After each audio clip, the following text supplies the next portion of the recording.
Bonjour chers amis internautes, ça dépend l'heure à laquelle que vous nous recevez là-bas. Nous voici encore sur ce plateau aujourd'hui, venons vous parler encore de la parole de Dieu. Donc, ça veut dire que ça continue. Aujourd'hui, nous avons pour thème Dieu se débarrasse des bêtes sauvages. Dieu se débarrasse des bêtes sauvages. Frère Salomon, pourquoi? Cherchons d'abord à savoir qui sont les bêtes sauvages. Eh oui, c'est ça. Y a-t-il des bêtes sauvages parmi nous? Elles sont là, elles sont avec nous. Ces bêtes-là sont avec nous. Comment ça? Elles sont avec nous. Comment ça? Soyons seulement connectés, bien connectés. Bon, je vous en supplie beaucoup. Et je ne saurais commencer cette émission sans dire un grand bonjour ou bonsoir à maman Annick du côté de l'étang Salé. Là, c'est à l'île de la Réunion. Ou bien à maman Laure du côté des États-Unis. Bonjour et que Dieu vous bénisse abondamment. Amen, amen, amen, amen. Oui, nous sommes là pour parler des bêtes sauvages qui ont envahi le temple, le peuple de Dieu, qui sont en train de traumatiser le peuple de Dieu, en tout cas. Dieu s'est débarrassé de ces bêtes sauvages depuis. Selon les prophètes des personnes, nos papas dans la foi. Dieu a parlé par la bouche du prophète Ézéchiel. Surtout au chapitre 34, à partir du verset 4. Nous allons lire tout de suite. Ézéchiel chapitre 34, à partir du verset 4, nous allons lire la parole. Je lis au nom du Seigneur. Vous n'avez pas fortifié celles qui étaient faibles, guéri celles qui étaient malades, pensé celles qui étaient blessées. Vous n'avez pas ramené celles qui s'égaraient, cherché celles qui étaient perdues, mais vous les avez dominées avec violence et avec dureté. Alléluia. Amen. C'est ce que ces bêtes sauvages sont en train de continuer aujourd'hui. Parce que bien avant, c'est les pasteurs qui ne faisaient pas le travail de Dieu selon Dieu lui-même. Qu'est-ce que la Bible nous dit au verset 5? Elles se sont dispersées. Les brebis du Seigneur se sont dispersées parce qu'elles n'avaient point de pasteur. Elles sont devenues la proie de toutes les bêtes de champ. Alléluia. C'est là où nous écoutons le mot bête de champ. Ce n'est pas Salomon qui les traite de bêtes de champ. Donc toutes ces personnes-là que nous voyons aujourd'hui, je suis pasteur, je suis prophète, je suis en tout cas leader d'église. C'est ça que Dieu appelle les bêtes de champ. Son peuple est devenu la proie de ces bêtes de champ. Mais frère Salomon, comment faire pour savoir que ça c'est pas un pasteur, c'est une bête de champ? Vraiment là, vous pouvez nous éclaircir un peu pour nous donner la différence entre les bêtes de champ et le vrai pasteur. Vraiment là, nous ne comprenons pas. Non, nous allons comprendre et c'est trop facile à comprendre. Même le Seigneur a dit, ceux-là qui disent souvent que j'attends que Dieu lui-même me parle. Dieu ne pourra plus jamais parler, il a déjà parlé. Il dit, vous les reconnaîtrez à leurs fruits. Vous les reconnaîtrez à leurs fruits. Le fruit, c'est quoi? Un des fruits. Lorsqu'on parle de la tempérance, la douceur, tout ça, ça fait partie des fruits. Oui, la bienveillance. Ça fait partie des fruits. Oui, la foi. Bon, un petit exemple. Si tu fais partie d'une certaine de ces assemblées dénominationnelles là, auxquelles vous vénérez des personnes là, arrive là-bas, votre leader, comme vous avez l'habitude de l'appeler bishop ou bien prophète, quoi, je ne sais plus quoi encore, ou bien docteur, machin, je ne sais pas. Au lieu de l'appeler bishop arrive, tu dis bonjour frère Paul. Et tu contrôles la couleur du visage, s'il maintient le même visage. Il va te rappeler qu'il n'est pas frère Paul. Il est bishop. C'est comme ça qu'il traumatise le peuple de Dieu. Voilà un des signes. Oui. Quand quelqu'un se comporte déjà comme ça. Parce qu'il revendique son bishop, son véritable nom. Il veut. D'autres appellent, d'autres aujourd'hui, on passe le temps à les appeler papa, daddy, partout. C'est ça. C'est ça. C'est ça. C'est comme ça. Donc, ce sont eux que Dieu avait dit, son peuple est errant partout. Son peuple est devenu la proie de toutes les bêtes de champ. Les bêtes de champ, c'est quoi les bêtes de champ? Ce sont les leaders de toutes ces églises soi-disant de réveil, toutes ces morgues spirituelles, tous ces cimetières, tous ces tombeaux blanchis. C'est tout ça. Parce que l'église du Seigneur, eux, ils passent le temps à dire nous allons construire des églises, nous allons construire des églises. Jésus avait construit combien d'églises? Il enseignait dans quelle église? Jésus enseignait partout. Citez-moi un seul verset dans la Bible qui démontre que notre Seigneur était une fois entré dans l'une des synagogues de ces bêtes de chant et ils se sont accordés jusqu'à finir bien le culte. Citez-moi un seul verset. Ça n'existe pas dans la Bible. Ça n'existe pas. Et on dit, la Bible nous dit, Jésus allait de synagogue en synagogue. Il allait partout. Les lieux de culte de Jésus, c'était où? Sur les montagnes. À la plage. À la plage. Sur la route. Dans les carrefours. Sous les arbres. Mais aujourd'hui, on nous traumatise avec des salles. Des salles super décorées avec la clim qui est en train de nous traumatiser encore. Pour nous faire, donc la clim est en train de nous traumatiser quoi. Pour nous faire oublier la grande chaleur de l'enfer qui nous attend. Mais effectivement, c'est ça. Parce que tu dois aller voir dans la rue, oh notre église est trop climatisée, oh attends, la bonne chaleur là t'attend là-bas de l'autre côté. Tant que tu ne veux pas te débarrasser de cette bête sauvage que Jésus est en train de parler. Miséricorde, Seigneur, qu'il nous fasse grâce. Mais tout à fait. C'est à nous d'ouvrir les yeux. C'est à nous. Parce que lorsque nous insistons là, Dieu contribue aussi. Hein. Dieu contribue pour qu'il nous étouffe plus. Cette partie va surprendre beaucoup de soi-disant chrétiens là. Que Dieu contribue à leur malheur. Lisez vos Bibles, vous allez bien comprendre des choses. En tout cas, ce n'est pas de ça qu'on parle aujourd'hui, mais je vous donne un verset cadeau pour vous éclairer encore plus. Comme pour dire, Dieu même contribue à votre malheur tant que vous êtes têtus. 2 Thessaloniciens, chapitre 2, les versets 9 à 12. Relevez bien ça, 2 Thessaloniciens, chapitre 2, versets 9 à 12. Vous saurez que Dieu contribue au malheur des personnes têtues. Mais Dieu a besoin de ceux-là qui peuvent aussi dire, il est aussi écrit. Amen. Alléluia. Amen. Parce que ces impies viendront en disant, oh Dieu a dit ceci, Dieu a dit, attends, toi aussi, comme c'est l'homme de Dieu. Quel homme de Dieu? Est-ce qu'ils sont de Dieu? Dieu ne les connaît pas, Dieu les a excommuniés. Comme vous êtes têtus, vous avez les têtes dures, le fanatisme vous a envahi. En tout cas, ça n'engage que vous-même. Oui. Y a-t-il encore de nos jours-là la possibilité de trouver le vrai pasteur? Mais le vrai pasteur est là avec nous. Le vrai pasteur est là avec nous. C'est qui le vrai pasteur? Attends, on va arriver. Lorsqu'on est toujours dans le même livre d'Ézéchiel, chapitre 34, quand on bondit au verset 23, qu'est-ce que la Bible nous dit? Au verset 23, la Bible nous dit, j'établirai sur elle, donc sur ses brebis, un seul pasteur qui les fera paître. Mon serviteur David, il les fera paître. Il sera leur pasteur. Là, il s'agit de notre Seigneur Jésus-Christ. Comme il est de la tribu de Juda, il est de la lignée de David. Amen. Alléluia. Amen. Et pour aller encore plus loin, dans la Nouvelle Alliance, lorsque nous essayons de regarder dans le livre des Hébreux chapitre 13.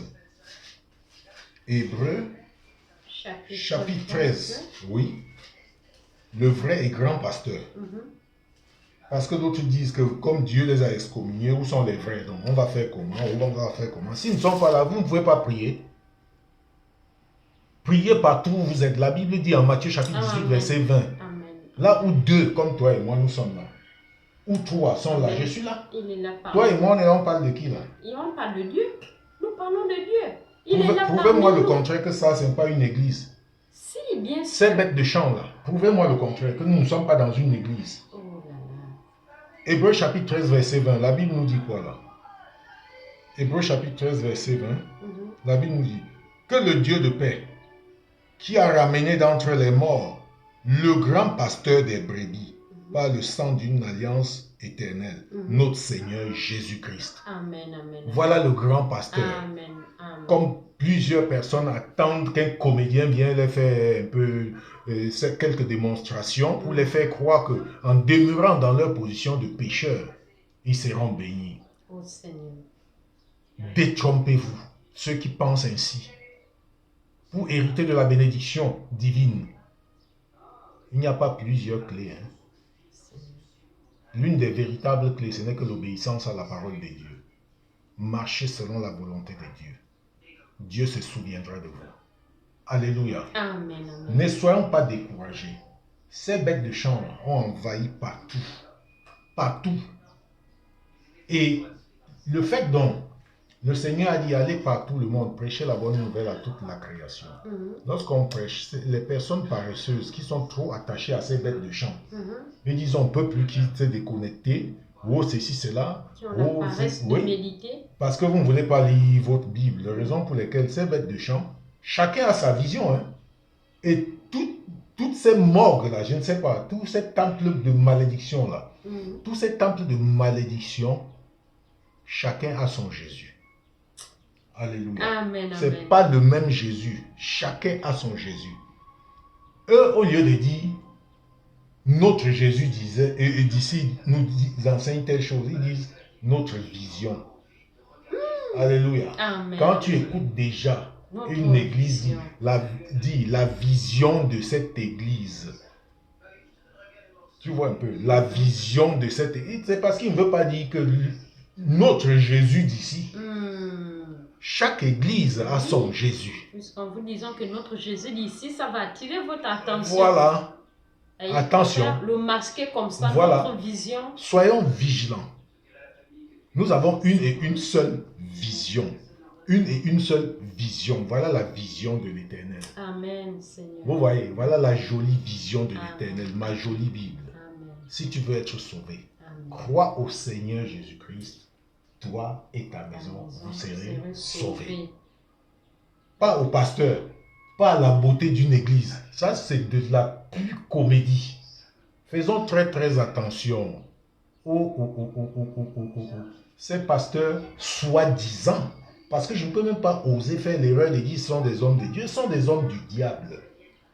Et vous voyez un peu comment est-ce que, lorsqu'on dit aux personnes que le diable domine entièrement le monde, à cause de ces bêtes sauvages, ils sont en train de vénérer leur papa, leur père. Comme le Seigneur avait dit, vous avez pour père le diable. Amen. C'est ça. Ils sont en train de le vénérer. Ça fait que beaucoup... Donc, ils ont peur de prononcer le nom du diable.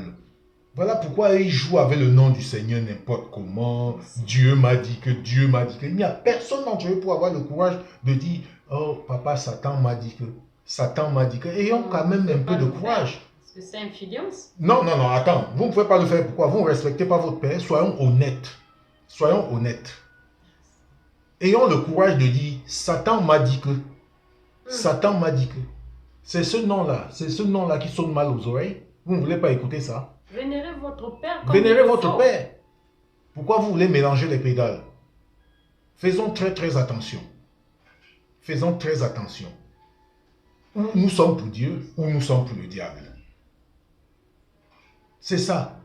Et sachez une chose, que peu importe le choix que nous avons fait, Dieu nous accompagne dedans. Parce qu'en Deutéronome 30, qu'est-ce qu'il dit? J'ai mis devant toi le mal et le bien. Amen, amen. La vie et la mort. Amen. En tout cas, libre arbitre, fais ton choix. Amen. Fais ton choix. Il nous conseille même de faire le bien, de choisir le bien. Oui, parce qu'il connaît l'issue des deux chemins. Amen, amen, amen. C'est à lui qu'appartient le mal, c'est à lui qu'appartient le bien. Amen. C'est toujours à notre Seigneur. Amen. Faisons très très attention. Si nous faisons un bon choix, il sera toujours avec nous. Si nous faisons un mauvais choix, il sera aussi toujours avec nous. Lorsque nous écoutons, nous lisons un peu le livre des Proverbes chapitre 16, le verset 4, qui dit quoi? L'Éternel a tout fait pour un but, même le méchant, Pour le juge. pour le jour du malheur. Amen. Malgré que certaines personnes sont dans certaines morgues évangéliques, là on leur dit on vous vend même les cailloux pour lapider Satan. Vous allez lapider Satan où? Seigneur Jésus, miséricorde, Seigneur. Vous allez lapider. Que Dieu nous aide. Vous ne savez pas que c'est un enfant du royaume de Dieu, c'est le fils de Dieu. Satan, c'est le fils de Dieu. Il est le fils de Dieu et il est même plus respectueux que ces chrétiens, ces faux chrétiens qui cherchent toujours à désobéir à la voix de l'Éternel. Satan n'attaque pas sans l'ordre de Dieu. Faisons très très attention. Nous passons le temps à le blanchir. À le blanchir comment? Quand nous cherchons nos propres problèmes, nous disons quoi? Oh, c'est le diable. Pourtant, il n'est pas là. C'est nous-mêmes qui avons cherché nos problèmes. On dit le diable. Quel diable? Et quand nous disons c'est le diable, là où il est dit, papa, tu vois, non? C'est encore moi. Qu'est-ce que Dieu dit maintenant? Laisse-moi, je vois. On passe le temps, c'est le diable, c'est l'ennemi, c'est ceci, c'est là. Vous l'accusez pourquoi? Il n'a rien fait. C'est nous-mêmes qui cherchons. De vigilance. Si vous voulez comprendre bien l'histoire qu'il s'agit ici d'une famille, qu'avant de provoquer cette famille-là, il faudrait être trop sage. Il faut user de sagesse. Allez-y méditer tout le livre de Job. Job. Pour savoir que tout le malheur qui était arrivé aux serviteurs de Dieu, Job, c'était en complicité Dieu et son fils, Satan. Mais frère Salomon, oui. En dehors de cette écriture d'Ézéchiel 34, le verset 4, là, il n'y a pas une autre portion si nous voulons au moins essayer un peu de sonder pour voir si c'est vraiment réellement Dieu a traité des bêtes sauvages, a-t-il des bêtes sauvages parmi nous de nos jours, ou soit on s'arrête seulement sur Ézéchiel 34, le verset 4. Pour ça, il existe des versets. Le problème, c'est faute de temps. Il existe des versets. Il existe des versets. C'est faute de temps. Mais pour le moment, je conseillerais aux personnes de méditer tout le chapitre 34 d'Ézéchiel pour savoir la position des brebis du Seigneur. Et lorsqu'ils vous diront, c'est l'ancienne alliance. Revenons un peu dans la nouvelle alliance. Au livre de Jean, chapitre 16, versets 7 et 8, là où le Seigneur lui-même a dit qu'il serait avantageux pour nous qu'il s'en aille. C'est en ce moment-là qu'il enverrait le consolateur. Parce que étant là où il était avec des personnes, par exemple, on écoute que Jésus, il est là en Galilée. À l'instant là, il est en Galilée. Hein. Par contre, à Jérusalem, on a besoin de lui. À l'instant là. Oh, mais mystère. Non, il faut écouter. À l'instant, il est en Galilée. Par contre, il n'est pas arrivé partout dans les extrémités de la terre. Raison pour laquelle il avait dit il serait avantageux pour vous que je m'en aille. C'est là où j'enverrai le consolateur, l'Esprit Saint, l'Esprit de vérité, qui nous enseignera dans toute la vérité. Amen. Parce que ce Saint-Esprit suffirait seulement de croire au Seigneur Jésus-Christ et faire sa volonté pour mériter ce Saint-Esprit. Parce que certaines personnes se trompent disant que j'ai été baptisé, là je mérite le Saint-Esprit. C'est faux. Oh, Seigneur. Le Saint-Esprit, ce n'est pas pour tout le monde, pour tous ceux-là qui portent le nom de chrétien. C'est pour une certaine classe de personnes bien définies dans la Bible. Le Saint-Esprit, ce n'est pas pour tout le monde. C'est pour une classe de personnes bien définies. Ah bon? Oui, c'est pas pour tout le monde. Comment ça, frère? La classe de personnes bien définie dans la Bible. Oui, nous allons voir. C'est pas moi, c'est pas Salomon qui va dire. C'est ce que la Bible va nous dire. Ah, ça. Actes des apôtres. Actes des apôtres, chapitre 5.